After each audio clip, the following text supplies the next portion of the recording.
Hey Snowboard Addiction, Taevis here, and we're going to do a jump-based snowboarding workout. The human body can only handle so many jumps in a day, so for this workout, we're also going to train some important fundamental skills that you can go and apply to your snowboarding. So it's going to be a jump-based workout where we do 180s and 360s and work on them in the same way that we would for going and actually taking tricks onto a mountain. We're going to start with just some front ones and back ones. The first front one I want you to do is the continued rotation front one, so that's just popping up, rotating the whole body, and landing stacked. And then we're going to do that the other way. And the goal for this is to take up and have your momentum carry through and land with your body in a completely stacked position. Now we're going to add a little bit of counter rotation. So we're going to let our upper bodies rotate, pop up, and counter rotate. Then land in that counter rotated position, pop up, and rotate back.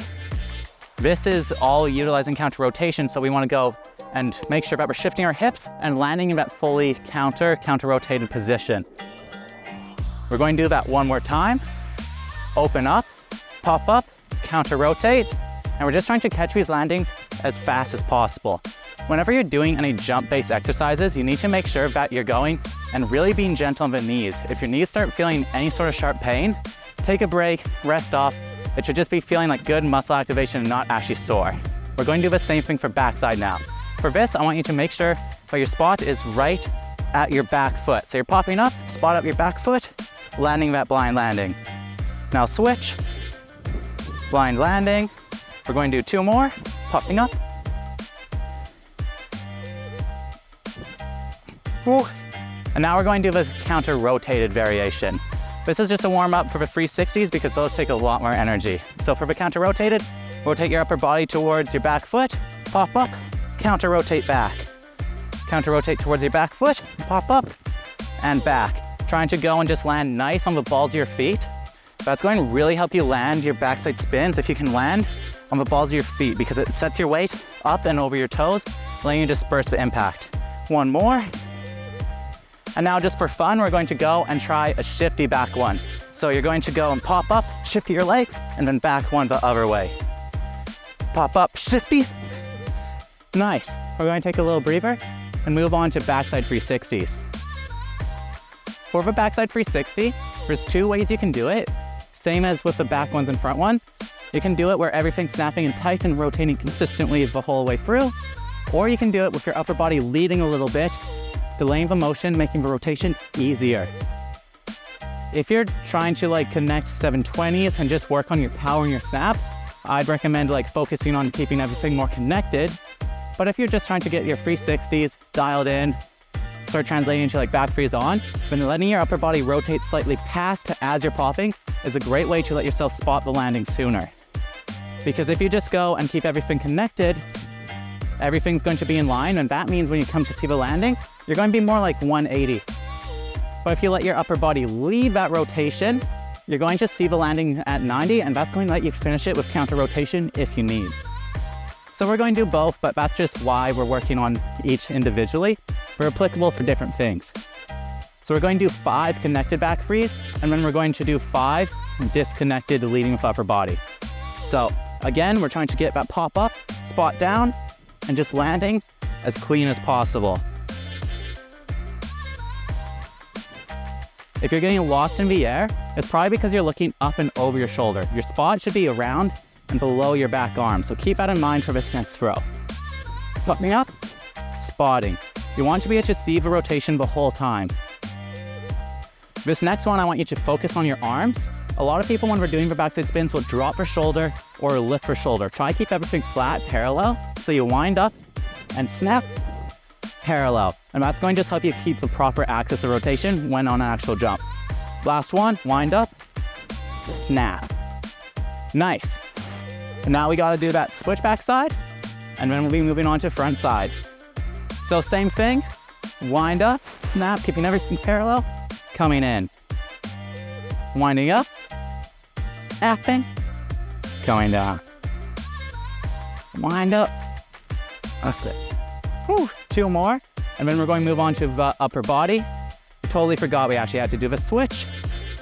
So sorry about that one. Again, if your knees are starting to feel sore at any point, this is a lot of jumping and a lot of training. So if your knees are getting sore, take a step back, relax, This is supposed to just be utilizing our leg strength to go and learn snowboarding principles. So if you're doing it and you don't ever want to do it again, you did it too much. You want to do it so it's just a comfy way to increase your maximum power and unlock these principles. So we're just going to do 3 of the continued rotation ones of the upper body, both backside and switch backside. So wind up, continue, pop. The key for this is making sure that you're letting your upper body rotate as much as it can, but you're not stalling. If you let your upper body stall and try pop, you're not going to have any power. So it's about finding that timing of letting your upper body leave a rotation, then pop. So 2 more. Leave a rotation, pop. 1 more. Nice. Now let's do that switch. Wind up, leave a rotation, pop. Wind up. Last one. Nice. Now we're going to just do 5 front frees and 5 cab frees. We're not going to do anything with like weird leading rotation. Front frees are a lot harder on the ground, and that's just could be personal preference, but it's also because it's harder to go and keep your spot locked down under.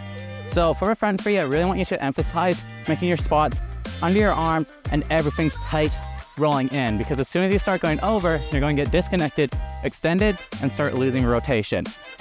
So let's do 3 of these. Wind up, pop, and making sure you're holding that blind landing. So that means landing looking back towards your tail. 2 more.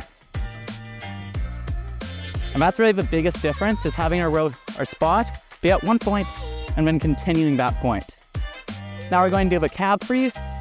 For the cab freeze, I want you to make sure that you're throwing and keeping your chest up, because it can be tempting when you're doing cab freeze to go and throw your shoulders down. Will feel a lot more like a back freeze. So keep your chest tall, pelvis strong, and cab free. Popping up, cab free. Backward. 1 more. Yep. Nice. And now you can either do some more spins if you're feeling tired, call it a day, or if you're looking to really juice your legs and get that maximum exercise, I'm just going to end this with 6 death maximum jumps. When you're doing the maximum jumps, you want to make sure that you're still catching yourself and getting that impact. But this is just an insane burner, and it's really good for just increasing your overall strength. So just 6 in a row. Prepare yourself, because these suck. 1, 2, 3, 5. Oh, you know what? I think I got 5 more.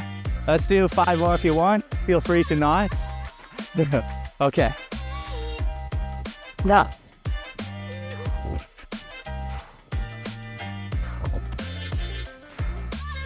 Nice. And that's a great jumping workout. Feel free to isolate any parts of those workouts, doing the 180s or just 360s. Training this form and learning your technique, getting everything tight off the mountain, really helps translating to snow. So dial it in, utilize some of the energy you have in your legs each day, train this. It's going to make your spins so much easier when winter rolls around. I'm Taevis from Snowboard Addiction, and my goal is to improve your riding.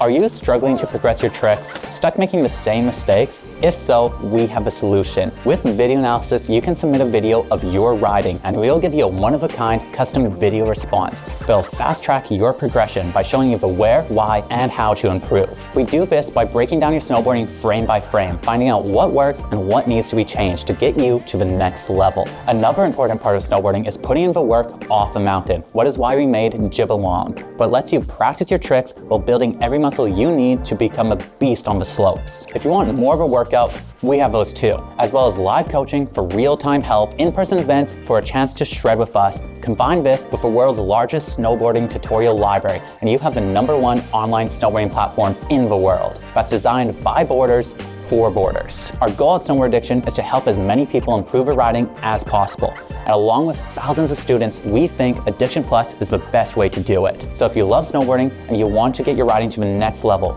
join Addiction Plus and let us improve your riding.